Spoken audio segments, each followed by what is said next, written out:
बऱ्याच जणांना माहिती झालं की मी व्हिडिओ बनवते असं. हाय हॅलो नमस्कार, मी सीमा तुमचं आणखीन एका नवीन व्हिडिओमध्ये अगदी मनापासून स्वागत करते. तर या इथं माझी सकाळची छान अशी देवपूजा करून झालेली आहे आणि वातावरण एवढं छान आहे ना, आज ऊन अगदी मस्त पडले आणि हवा देखील मस्त आहे.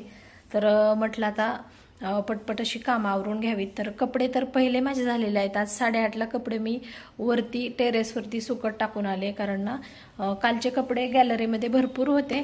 त्याच्यामुळं मग मी पटकन सकाळी मशीन लावलं आणि मस्त असे आता कपडे सुकत टाकलेले आहेत. देवपूजा वगैरे झाली तर आपला हा नेहमीचा पसारा जो आहे ना तो आवरायचा आहे. एक सिक्रेट असं शेअर करणार आहे, होम रेमेडी. तर तुम्ही आज हा व्हिडिओ कंटिन्यू करा. तर इथं आता स्वयंपाक वगैरे झालाय, भांडे वगैरे घासून घ्यायचेत आणि आत्ता वाजलेत 9:30 सकाळचे. तर कपडे तर झालेले आहेत, हे भांडी वगैरे घासायची आणि बाकी जे काही काम आहे ते मी तुम्हाला आजच्या व्हिडिओमध्ये तुमच्यासोबत शेअर करणारच आहे. तर आत्ता माझी भांडी घासून झालेत आणि रात्री जो भाजीपाला आणलेला आहे ना तो या इथं मी पाण्यामध्ये टाकून ठेवलाय. तर त्याच्यामध्ये आता आपण साधारणतः एक मोठा चमचा मीठ इथं भाज्यांमध्ये टाकून घेतलंय आणि 10-15 मिनिटांसाठी पाण्यामध्येच, या मिठाच्या पाण्यामध्ये भाज्या बुडवून ठेवायच्या, जेणेकरून त्याच्यावरती जे काही कीटक असतील किंवा काही फवारणी वगैरे केल्यानंतर हे होतं, औषधं वगैरे फवारणी केलेली असते किंवा हा जो भाजीपाला आहे तो कुठून आलेला असतो आपल्याला अजिबात काही कल्पना नसते. तर त्याच्यासाठी ना न धुता भाजीपाला मी तरी स्पेशली कधीच, म्हणजे कोरोनापासून सवय लावून घेतलेली आहे की धुतल्याशिवाय भाजीपाला मी फ्रीजमध्ये ठेवत नाही आणि पालेभाज्या ज्या आहेत ना त्या मी धुवून नाही ठेवत, फक्त निवडून स्वच्छ करून डब्यामध्ये ठेवते, त्यामुळे त्या छान राहतात. आता हे मिठाच्या पाण्यामध्ये 10-15 मिनिट असंच ठेवणार आहे आणि त्यानंतर मग भाज्या स्वच्छ करून घ्यायच्या आणि सुकल्यानंतर मग फ्रीजमध्ये ठेवायच्या. तर असं केल्यामुळे ना त्याच्यावरती जी काही घाण असते किंवा जे काही असेल ते सगळं काही निघून जातं आणि स्वच्छ असा भाजीपाला देखील होतो. आणि ऐनवेळी आपण जेव्हा स्वयंपाकाला लागतो त्यावेळेस आपल्याला एक भाजी धुवायची गरज पडत नाही. तर यासाठी या पद्धतीने मी भाजीपाला स्वच्छ करत असते. तर आता बाकीची जी काही कामं राहिलेली आहेत ती देखील मला पटपट करायची आहेत. हवा एवढी जास्त सुटली ना, म्हणजे तसं छान वाटतंय, परंतु पाऊस देखील लवकरच येईल असं वाटायला लागलंय, कारण असं खूप जास्त जोरजोराचा वारा आहे. आणि इथं मस्त माझं किचन ओटा वगैरे क्लीन करून झालाय. घासलेली भांडी मी गॅलरीमध्ये ठेवलेत, कारण जर ते पटकन नाही सुकले तर मग कितीही स्वच्छ घासले तरी त्यावरती डाग पडतात. त्याचबरोबर हा जो भाजीपाला आहे ना तो देखील धुवून आता सुकण्यासाठी ठेवलाय. थोड्या जाळ्या वाकड्या करून ठेवल्या, जेणेकरून त्याच्यातलं पाणी पूर्ण निघून जाईल. बेसिन वगैरे सर्व काय क्लीन करून झालंय. हाय हॅलो नमस्कार, मी सीमा तुमचं आणखीन एका नवीन व्हिडिओमध्ये अगदी मनापासून स्वागत करते. आता सकाळचे 11 वाजलेत आणि माझी घरातली सर्व काही कामं वगैरे आवरून झालेत. तर मला थोडंसं बाहेर जायचं, तर म्हटलं आपण रेडीच झालोय तर व्हिडिओला सुरुवात करूया. तर सकाळीच व्हिडिओला तशी सुरुवात केलेली आहे, परंतु इंट्रो वगैरे अजिबात काही बनवलेलं नव्हता, कारण पटपट अशी सकाळची कामं आवरून घेतली की मग दिवसभर आपल्याला, म्हणजे आपण जे काही काम करतो त्यासाठी देखील वेळ मिळतो आणि त्याचबरोबर पिलू आल्यानंतर पिलूला देखील वेळ देता येतो. तर आज मी तुम्हाला एक छान असं तेल बनवून दाखवणार आहे. केस गळती थांबते, त्याचबरोबर केसात जर कोंडा झाला असेल, तुमचे केस ड्राय झालेले असतील, तुटत असतील, गळत असतील, या सर्व समस्यांवरती अत्यंत साधं सोपं एक मी तुम्हाला तेल बनवून दाखवणार आहे. या अगोदर मी बनवलेलं होतं, परंतु ते खूप महिने झाले बनवलं आणि माझं ते तेल संपून गेलेलं आणि त्यानंतर मी गावाला गेली, गावावरून येताना फुलं देखील घेऊन आले, पण माझ्याच्याने काही ते तेल बनवणं झाले नाही. तर आज मी तुम्हाला मस्त असं तेल बनवून दाखवणार आहे. कामं देखील आवरलेली आहेत आणि मी आज सकाळपासूनच म्हणजे ठरवलेलं होतं की आज आपण तेल बनवायचं. त्यासाठी मी जे काही साहित्य लागतं ते देखील जमा करून ठेवलेलं आहे. तर जास्वंदीचं जे झाड आहे ना, मी मेन म्हणजे फक्त तेलासाठी लावलेलं आहे, परंतु ते व्यवस्थित ग्रो होई नाही आणि त्यासाठी मला इकडनं तिकडनं फुलं जमा करावी लागतात. परंतु असो, मी जास्वंदीची फुलं देखील आणलेली आहेत आणि त्यासाठी जे काही साहित्य लागते ते सर्व एका प्लेटमध्ये काढून ठेवलेलं आहे. मी ते तुम्हाला दाखवते पहिलं. तर या प्लेटमध्ये मी सर्व साहित्य काढून ठेवलंय. बऱ्याच दिवसापासून बनवायचं होतं, परंतु त्यासाठी आणलेली नागलीची पानं सुकलेली आहेत, परंतु ठीक आहेत.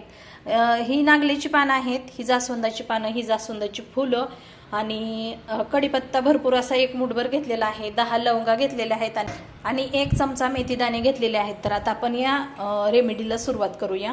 त्याच्यासाठी आपल्याला आणखीन एक गोष्ट लागणार आहे, ते म्हणजे हे आहे पॅराशूटचं मी तेल घेतलेलं आहे. तुम्ही कुठलंही घेऊ शकता. जर तुम्ही कच्च्या घाणीचं खोबऱ्याचं तेल आणलं तर ते अतिउत्तम, परंतु मला ते काही इथं जवळपास भेटलेलं नाही आणि एक आमच्या जवळ शॉप आहे तिथं खूप जास्त तेल ते महाग आहे, त्याच्यामुळे मग आम्ही जे काही खाण्यासाठी तेल आणायला जातो ना त्यावेळेस विचारलं, परंतु त्यांचा रेट बऱ्यापैकी जास्त आहे, त्याच्यामुळे ते काही मी तेल तिथं घेतलेलं नाही. म्हटलं पॅराशूटचं वापरूनच आपण बनवूया. तर इथं तेल छान असं गरम झालंय, तर त्याच्यामध्ये या सर्व गोष्टी आपण टाकून घ्यायच्या आहेत. तेल थोडंसं गरम झालं की लगेचच टाकायचं आहे.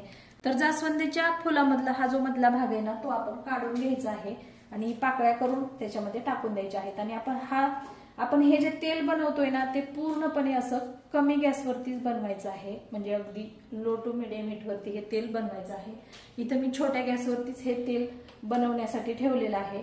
तर त्याच्यामध्ये आता इथं फुलं टाकलेली आहेत जास्वंदीची, त्याचबरोबर ही नागिनीची पानं आणि हे जास्वंदीची फुलं, त्याचबरोबर हे सर्वच आपल्याला टाकून घ्यायचं आहे आणि व्यवस्थित मिक्स करून घ्यायचं आहे, जेणेकरून या सर्व गोष्टी आहेत ना त्या छान तेलामध्ये तळून घ्यायच्या आहेत आणि पूर्णपणे त्या ड्राय होईपर्यंत हे तेल आपण गॅसवरतीच ठेवायचं आहे. हे बनायला जास्त वेळ लागतो, परंतु अगदी कमी गॅसवरती बनवलं तर या सर्व घटकांमधला जो अर्क आहे ना तो या तेलामध्ये उतरतो. इथं तेल बनवण्यासाठी ठेवलंय आणि गॅस देखील कमीच ठेवलेला आहे. तर बघूया आता किती वेळ लागतोय. आणि अगदी छान अशा या गोष्टी पूर्णपणे तेलामध्ये शिजवून घ्यायच्या आहेत. शिजवून त्यानंतर ड्राय होतात, तोपर्यंत आपल्याला हे तेल अगदी मस्त असं बनवून घ्यायचं आहे. तर थोड्या वेळानंतर भेटूया. तर इथं आता जवळपास 15 ते 20 मिनिट झालेत आणि याच्यावरती मी झाकण ठेवलं होतं, कारण भरपूर तेल असं उडत होतं आणि गॅसची शैली बऱ्यापैकी खराब व्हायला लागलेली होती. तर इथं पाहू शकता तुम्ही, हे जे आपण यामध्ये साहित्य टाकलेलं होतं ते अगदी ड्राय झालेलं आहे. आवाज देखील वेगळा येतो, म्हणजे खडखड असा. तर आणि घरामध्ये पूर्ण अगदी मस्त असा सुगंध पसरलाय आणि तुम्ही पाहू शकता या इथं तेल आपलं तयार झालेलं आहे.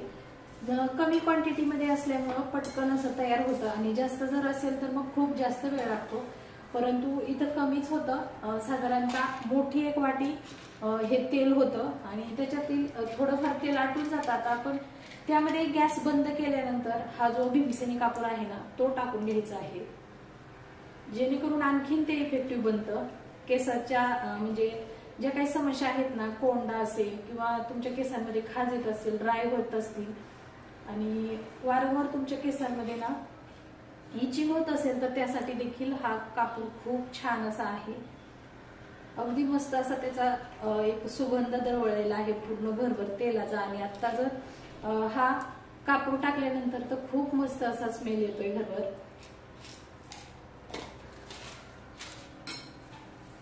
तर आता हे सर्व मिक्स करून आपण हे 5 ते 6 तासासाठी असंच ठेवायचं आहे आणि त्यानंतर मग आपण या तेलाचा वापर करायचा आहे.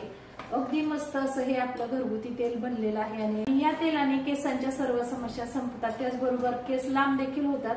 फक्त आपण आठवड्यातून 2 वेळेस तरी कमीत कमी हे तेल अगदी म्हणजे केसांच्या मुळापासून शेंड्यापर्यंत मसाज करायचे आहे.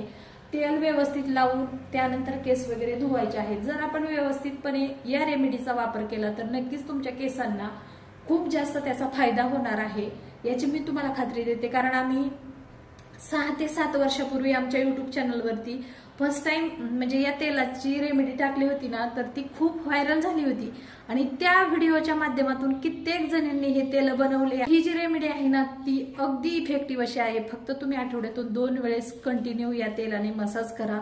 अगदी छान मसाज जर तुम्ही केसांना दिली, जर तुम्ही केसांची व्यवस्थित काळजी घेतली तर नक्कीच या तेलाचा खूप जास्त फायदा आहे. तर हे जे तेल आहे ना ते आता 5 ते 6 तास असंच ठेवायचं आणि त्यानंतर आपण हे वापरणार आहोत. तर मी तुम्हाला आता डायरेक्ट संध्याकाळी हे तेल दाखवते.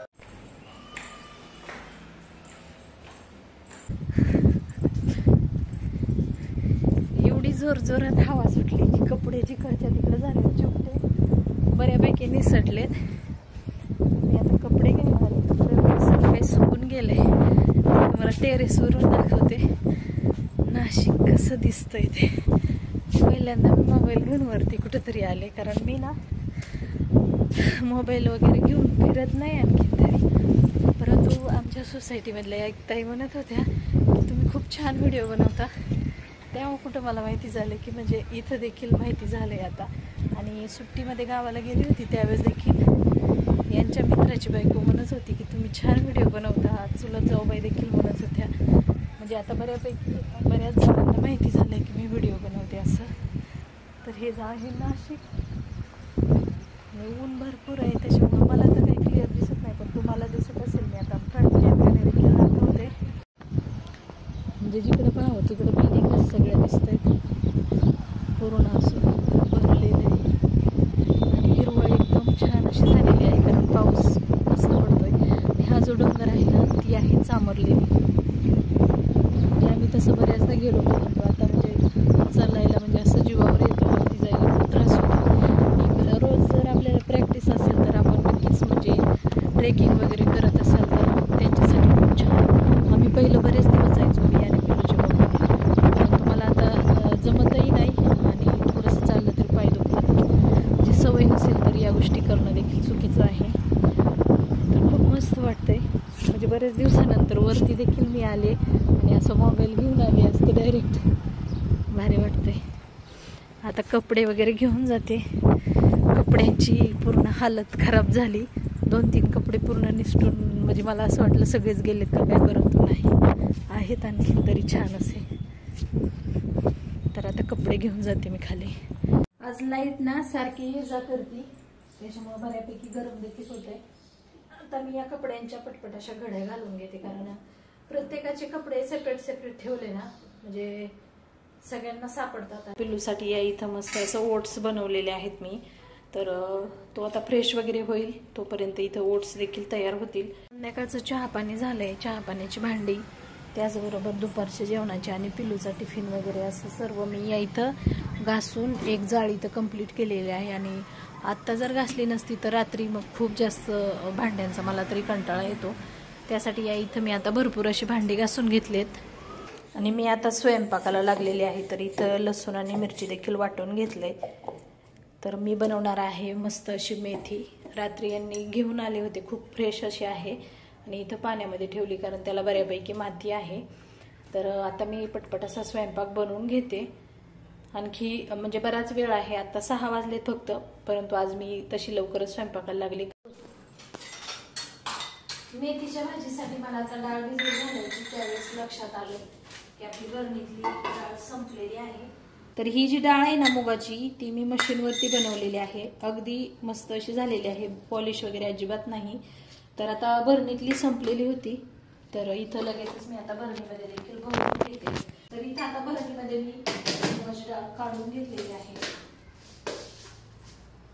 आणि डब्बा आता मस्त पॅक करून ठेवला की आता बरेच दिवस ही मुगाची डाळ जाते, काहीच टेन्शन नाही.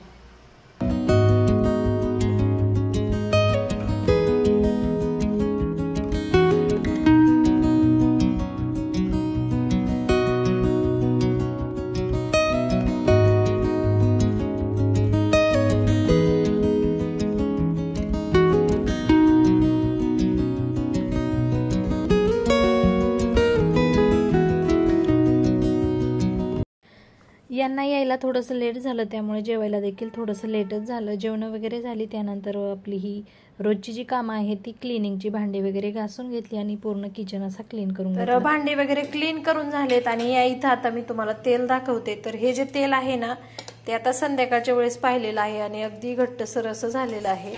म्हणजे आपल्याला हे केसांना लावण्यासाठी तयार आहे. मी आता उद्या सकाळी हे तेल केसांना लावणार आहे, परंतु अगदी मस्त असं तयार झालेलं आहे आणि अगदी झाकण काढलं की खूप छान असा त्याचा स्मेल येतोय. तर आजचा व्हिडिओ असा होता, कसा वाटला ते नक्की सांगा. जर तुम्हाला हा व्हिडिओ आवडला तर व्हिडिओला लाईक करा, शेअर करा, तसेच चॅनलला सबस्क्राईब जरूर करा. पुन्हा भेटू अशाच एका छानशा व्हिडिओसोबत. तोपर्यंत सर्वांना बाय बाय आणि गुड नाईट.